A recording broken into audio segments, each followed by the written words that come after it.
Friends, welcome to Divyashree kitchen and vlogs. ఇవాళ మనకి ఎంతో టేస్టీగా ఉండే ఆనియన్ పకోడీ తయారు చేసుకున్నాం. మనకి కావాల్సిన ఆనియన్స్ వేసుకున్నాం కదా, తర్వాత కొత్తిమీర వేసుకున్నాం, తరిగిన కొత్తిమీర. ఇప్పుడు తరిగిన పచ్చిమిర్చి వేసుకున్నాము, దానికి తరిగిన కరివేపాకు వేసుకున్నాము,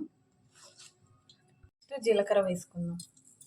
ఇప్పుడు ఆనియన్స్కి తగ్గట్టుగా శనగపిండి వేసుకున్నాం కప్పు, మళ్ళీ ఇంకొక హాఫ్ కప్. క్రిస్పీనెస్ కోసం 2 స్పూన్స్ బియ్యం పిండి వేసుకున్నాం. ఇప్పుడు రుచికి తగ్గట్టు సాల్ట్ వేసుకున్నాం. ఆనియన్స్ తోటంతా పిండి మిశ్రమం మొత్తం మిక్స్ అవ్వాలి. ఈ పకోడీకి ఎక్కువ ఆనియన్స్కి వస్తే చాలా టేస్టీగా ఉంటాయి.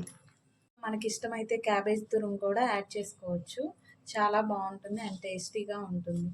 వాటర్ వేయకుండానే ఇలా మిక్స్ చేసుకోవాలి. వాటర్ అవసరం అనిపిస్తే కొంచెం కొంచెం వేసుకొని కలుపుకోవాలి. ఇప్పుడు ఈ పిండిని ఇలా గట్టిగా కలిపి పెట్టుకోవాలి. ఆన్ చేయాలి. స్టవ్ మీద బాండి పెట్టి సరిపడినంత ఆయిల్ పోసుకోవాలి.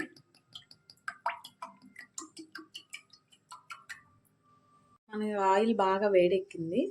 మనం ఇప్పుడు పకోడీలు వేసుకుందాం.